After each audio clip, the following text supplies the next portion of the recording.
Hey, I'm Sarah Gonzalez. Welcome to the news and why it matters. Before we start, I just want to make sure, Stu, your top story is going to be, in fact, the Dallas Cowboys beating the Philadelphia Eagles. Is that right? No, it wasn't really a beating. It was crushing. It was really crushing. Yeah, that whole deflected by the Eagles on the last play of the game was really crushing. So that is your in top overtime. story? In overtime. No, actually, real Americans don't watch the NFL. They boycott it like me. So. Now you're boycotting. Suddenly. I was there protesting. All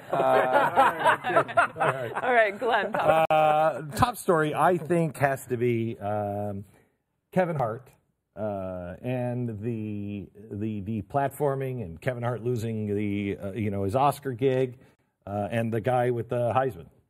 The guy with the Heisman. In depth. Won the Heisman in golf. I'll get a little more in depth on that. Won the Heisman in golf, right? Right. Was that the what? Is that what you were thinking? Football. Oh, Hey, don't toy with me. All right, Despite Glenn trying to torture me about sports, I will still go with the fact of my top story being Glenn's trip to Walmart. I thought this was a really interesting thing and kind of something different and something positive for once, so I think we should talk about that. Even though I don't like it very much. I don't like you talking about me. Jason. Obviously, Cowboys owning the NFC East is obviously the top story. But If you had to go for another story. I had to. I was made to go to my second top story.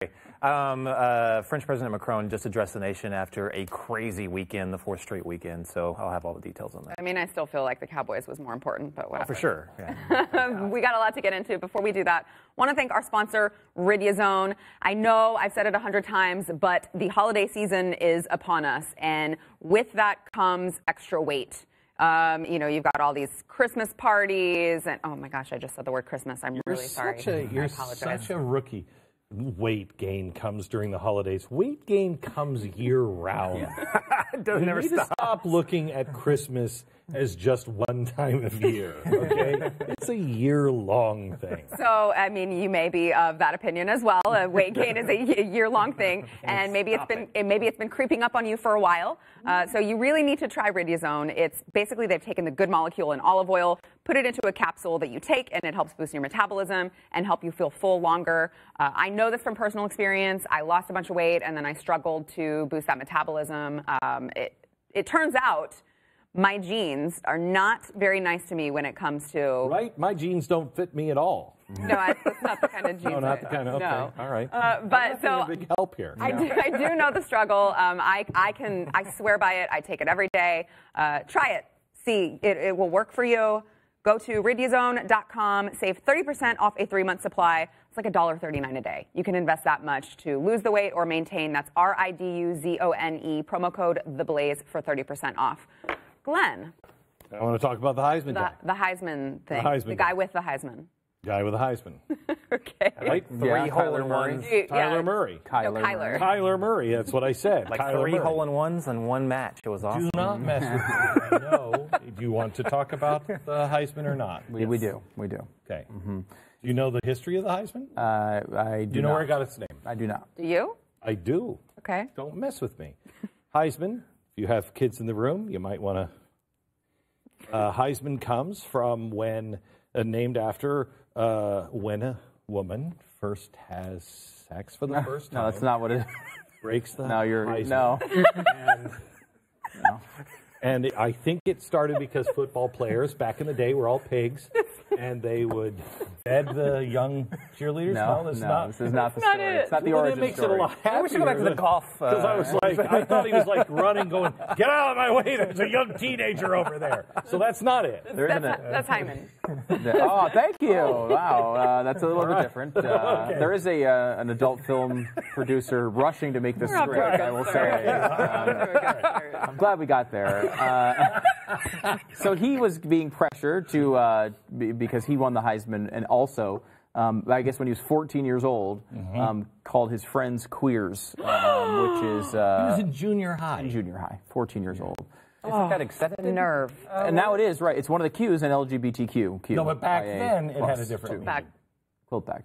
It's the Q from quilt bag. Yes, I mean, you could use it in a derogatory way, and he was. I mean, it seemingly he was just, it was something, it's just a slang word he was throwing at his friends, and it did not seem that there's any record of homophobia or anything like that.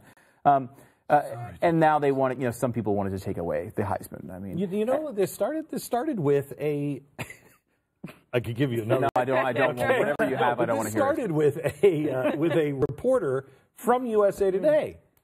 What the hell are you doing? What a good investigation. Right? I mean, Great if you brought me that story and I'm with USA Today, I'm an editor, I'm like, get the hell out of my office. Yeah. You don't have anything else better to do with your time? You want to break the story of what he did when he was in junior high? I mean, this is the world, right? I mean, they probably thought they had a real big one there, and, people are talking about it. Yeah, right, I would reject it too, but somebody would print it, and it would be out there, and I'm sure USA Today said, well, if we have it, we should go with it. It's such a weird thing we're in the middle of now, because it's not who you are or what you've done. It's just an attempt to find that thing to leverage against someone. Get yourself into the story, right? Like, write yourself into the story. I discovered this tweet from him when he was 14 years old. And the Kevin Hart thing I thought was really an interesting example of this too, because, in many ways, the left should look at the Kevin Hart story as a success, right? Kevin Hart was making jokes that they think are distasteful in 2009, 2010 about gays, and he was making fun of them, and he said at one point he didn't want his son to turn out to be gay. That's a controversial thing to say. Wait. Mm-hmm. Could we not agree that, when did this come out? 5 years ago, 6 years ago? Yeah, 2010. I've said forever, I don't think it's a choice with most people. This is, back 20 years ago. I don't think it's a choice, because who would choose to be ostracized? Right. And you wouldn't want that for your child. You wouldn't want that for you or anybody else. Right. You wouldn't want that. So why would you choose to be, hey, I'm the oddball that has to live my life in the closet? Nobody would want that. Yeah. So when he said that, how is that, in context of then, how is that bad? Right. Yeah, I mean, I don't know if he meant it exactly that same way, but the point, though, is, let's just say, for argument's sake, Kevin Hart was homophobic in 2010. Let's say he really was. Let's say that was just the nicest thing he said. Behind his closed doors, he was bashing gays like crazy. He was the worst guy in the world. Well, now, and in the years past, before this incident, he said some of those things he said were wrong, and I was off base, and I love everybody, and his statement came out, and he's like, I support everyone's right to do whatever they want, and blah, blah, blah, blah, blah, blah, blah. What's the point of the LGBTQIA2+ movement? What's the point? Like, in theory, right, the point is to take someone like Kevin Hart, who you're saying was homophobic, and over time convince them, you know what, maybe gay people aren't bad. Maybe they're nice. Maybe you should care about them just as much as you care about everybody else. And I don't think that Kevin Hart was actually this way back in those days even. But let's say he was. You've converted him. You've won someone over to your side of the equation, and his price for that is for you to destroy his career. He's come the way you wanted him to come. All the things that you said, all the arguments you've made, all the things that have come out in the media, and all the the back and forth over this issue for all this time, at very least, has theoretically won over Kevin Hart. And for that, you're going to punish him for coming to your side. It makes no sense. But in a way, doesn't this kind of make sense with the movement that we talk about in the book? In my book, we talk about postmodernism. Mm-hmm. Destruction. It's that's all it is, destruction. When, I told my son, who wants to be a comedian, you hear what happened to Kevin Hart? What? He loves Kevin Hart. What happened to Kevin Hart? Told him, you're kidding. Wait, what? I mean, it just demoralizes everybody, and it teaches you. You better not say anything, and we can change this at any time, and we'll destroy you. And that's what I think is the key to what you're saying, Stu, is that it's not so much that they want to teach people how to think, it's that they want to teach them, you better not make one move or we will ruin your life if you go against what we're saying. And look at the Hollywood celebrities, because we were talking about this today. Who is it was it Chelsea Handler that was... This is 1,000 times worse than this. I think you're thinking of Sarah Silverman. Amy Schumer. There was one. Amy Schumer. Yeah. I believe Chelsea Handler was in there as well. Nick Cannon did this. If you hear some of the tweets we have, Nick Cannon, who's another comedian, who's getting Kevin Hart's back here a little bit. He's interesting. I wonder if there's any backlash here. Chelsea Handler tweeting, "This is what a slang word for gays, a bird likes when he flexes," and it's a picture. Do you know when that was? I don't. Look at this. No, it doesn't say. Doesn't say. So we're still going to hate you this way, and the new Bachelorette is a... Is it F? All right, slang word for gays this again. one, I love Wreck-It Ralph. Okay, so it might have been the first one, maybe. Yeah. Yeah. Next one, and this is Nick Cannon's kind of commentary on this. I'm just saying, should we keep going? Enjoy Skyfall. You know, again, she uses the F word. He's just searching for this word. I'm about to get knee deep in Helen Hunt, which is and this is Amy Schumer, though, and this is what Amy Schumer does. We were talking about this earlier. This is the most controversial thing I'll ever say on this network. But early Amy Schumer stand-up is actually brilliant. I don't believe it. She was incredibly talented, and she came up in a she came up like through the Opie and Anthony world. She was not some liberal activist. She came up questioning PC, and like she was beating back all of those, like, you know, she was making fun and mocking that culture forever, and she's just turned into Chuck Schumer's relative over the years. It's hard to stand alone. It is. But the stuff she did on those early, I mean, you go back and listen to some of the stuff she did early on. It's 1,000 times more offensive than anything anyone has gotten in trouble with. We're talking racist-leaning stuff, bashing people of different sexualities. She wasn't doing it because she hated people. She was doing it because she was mocking that world. But still, it was way more offensive than some of the stuff that people have been deplatformed for today.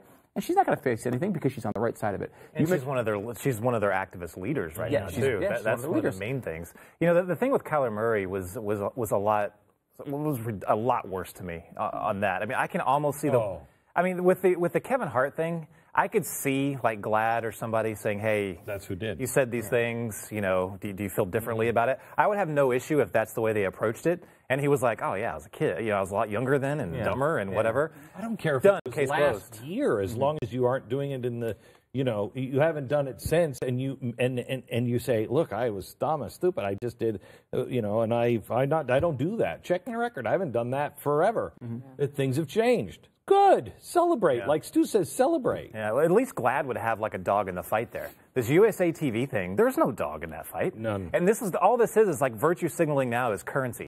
And it's like everyone's trying to like gather up as much currency as they can to buy virtue cookies or whatever. And what are we doing with all that "Look at currency me." in the end? Burning it. Yeah. They're burning all that currency. Yeah, because you're right. There's not even a real target with Kyler Murray. There's no dog in that fight. A normal good guy. He was just trying to say, "Look at me, look at me, look how great I am, look how virtuous I am." Yeah, I mean, like, you know, you brought up a great example, I thought, on the TV show of Roseanne. Like, Roseanne, you've brought this up before, but Roseanne said she wanted to hang all bankers, execute them publicly because of how if they made over $100,000, and she was serious. It was a serious point. And then later on, when she's a Trump fan, she makes some stupid joke, and it's kind of like, you know, it's seemingly racist, and she says she didn't know Valerie Jarrett was black or whatever, but the bottom line is she gets in trouble, gets thrown off her show. When she made the first comment in 2009, she was in the middle of a presidential campaign. She was in the middle of running for president. She ran for the Peace and Freedom Party and the Green Party for president of the United States. This is someone who wanted actual control to implement such policies. And now she's just this, you know, joke of a woman, but because she's on the other side and she no longer has the friends she had back then, no longer was it understandable. Of course we want to kill all bankers. That seems rational, so they didn't bother with it back then. Here she is now back in the public eye, and she loses her gig because of it, because she's changed sides. You have to be on the right side. And that I think falls into that same postmodernism thing. It's not about what you're saying. It's about, you know, who you support, who your friends are, and, you know, it just doesn't make any sense to me. I don't understand the thirst for this stuff. One more step, because Gavin McInnes is in the news this weekend because of the Blaze TV on YouTube. And YouTube. I just have to say we freedom of speech is hard and it's messy. It's really hard and messy, and it's not a quick, anything that you don't have to think about, well, I can't believe that, I stand up for his freedom of speech, then it's really not a real case for freedom of speech. With freedom of speech, there is this line, and it's this line of disgust, and you cross a line of disgust, and then it gets hard. Then you're like, I don't know, I don't want to be anywhere around that. But do I condemn it? I can condemn it and say it's not for me, but do I condemn it and shut people down and deplatform them? No. If you're a business like ABC, you can, if you think that's the wise thing to do. But Twitter can't. That's a platform. That's not a publisher. That's a platform. What's crazy is that used to be the left stance. I know. That used to, what's that real famous liberal writer that did The American President and all those others like House of Cards, I think, and a couple of other shows. But there was, or The West Wing, I'm sorry. But there was a speech in there at the end. That's right. But at the end where the president was saying, if you want free speech, America's advanced citizenship. It's hard. He goes, you have to be able to stand in front of somebody advocating at the top of their lungs. That which you would spend a lifetime opposing. And that hit me back in the day. But that's not how they feel nowadays. Yeah. That used to be their stance. Not anymore. All right, back in a minute. Nice stance. I don't know if it was ever their stance, really. I mean, but they said it.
All right, before we get into much more, I want to thank our sponsor, My Patriot Supply. I know, Jason, you will be talking about what's going on in France, but it's a really good example of you never know what can happen in your country with your government.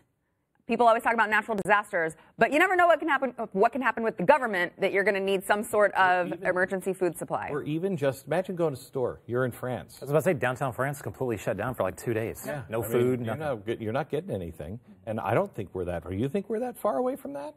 We're one massive event from something like that in our streets. Oh, yeah. We're a couple years off, if that. If that. Right. If that. So you're not a prepper, are you, Stu? Definitely not. 100% not a prepper. But I do have My Patriots. Right. But that's what I was going to say. I'm one of the only people maybe at this table who is not a prepper.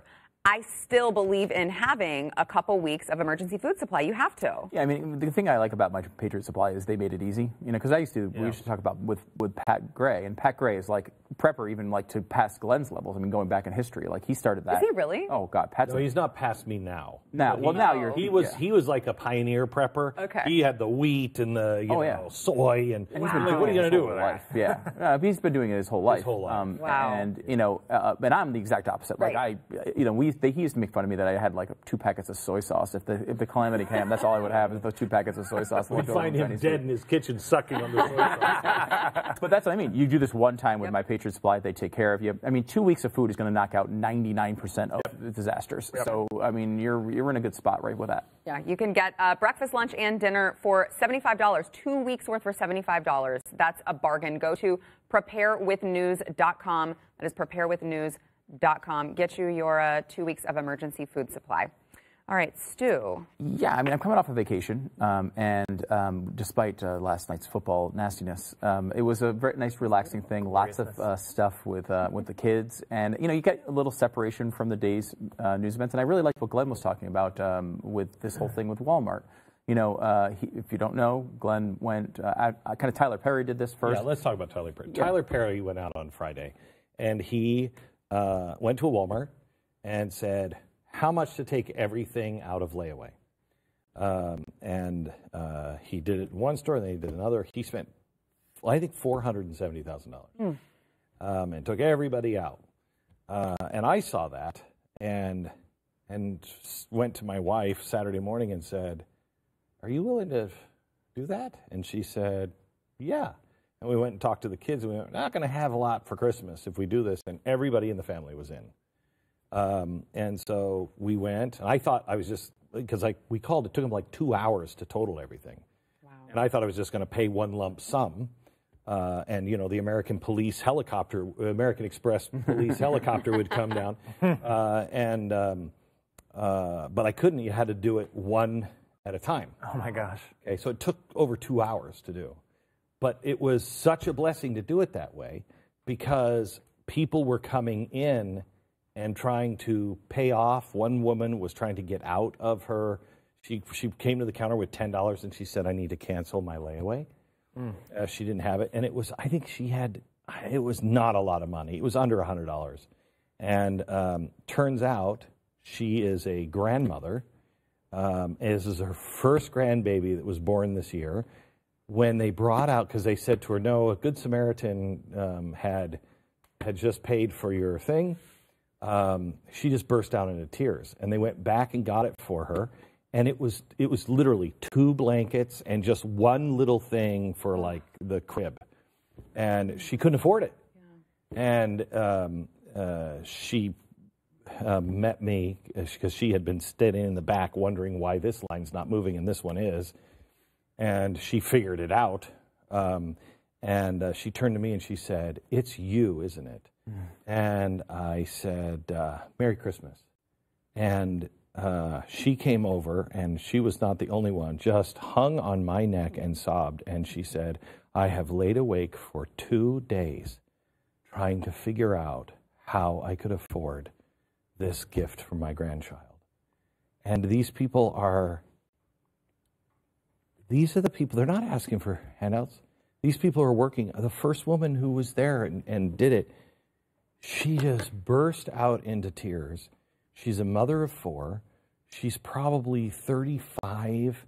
Her husband left her this year. She just lost her home. She had to get these gifts so the kids could have something. They weren't a big deal. And she was coming, she had like $90 left. She had to pay it off. And when she found out that it was paid off, she just fell apart. And she said, unbelievable, I now can afford food so we can have a Christmas meal as well. I mean, it's incredible. And today is the last day for the Walmart layaway, but go, call them. You just say, I want to be a Good Samaritan. You don't have to do, obviously, all of it. Just do one. Just say, I got $25. Can you put it towards somebody? And they'll put it towards somebody. And you won't believe what a very small amount of money does and how people react.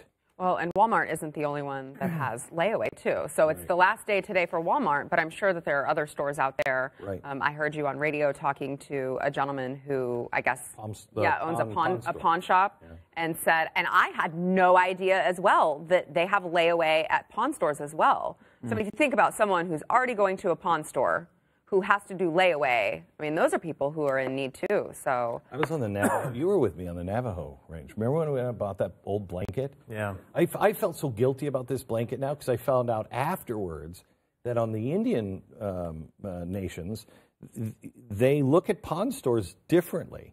That is their source of revenue during the winter months. And so we were up and we went during the winter month and we were doing some project up there.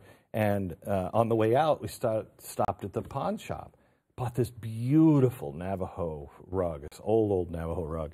And I brought it home and I was so excited. And then somebody said, you know, that's how they get money. They put it in hock during the winter so they can feed. And then during the summer, they make their money so they can eat, and they take everything back out of hock. And I was like, oh my gosh, I hope I don't have somebody's great grandmother's.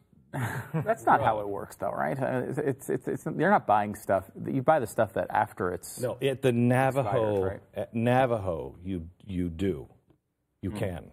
I don't know. It's a weird thing. They don't use banks. They use pawn stores. There's something charming about layaway, though, to me. Yeah. Like, because, you know, it existed still. I know. My parents used it all the time when I was a kid. I remember going to the layaway desk all the time. For every Christmas, we were always at that layaway section. My grandmother as well. But it's like, it's different. Like, now I feel like it's credit, right? Like you go and you buy it on your credit card and you have it now.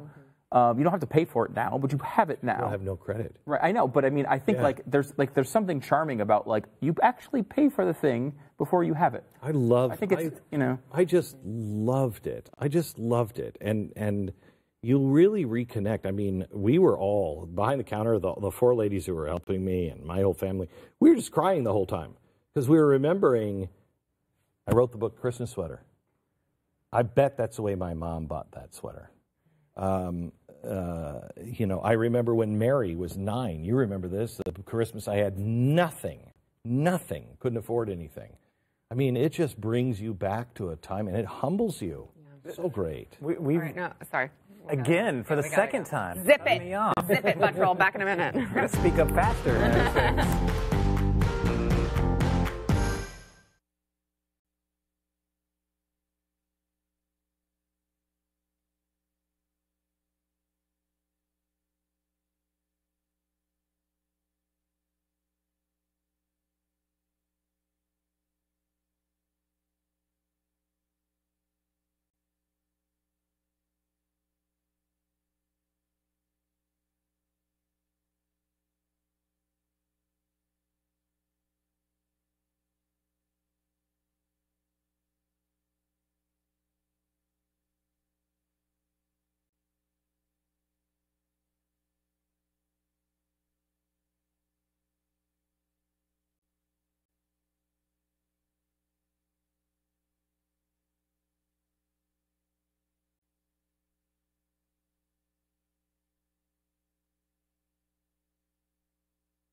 If you have not yet gone to the new website, Blaze TV, you are missing out. Check it out. We have got a huge lineup with amazing people, and you can save $20 off right now by using the code BECCHRISTMAS.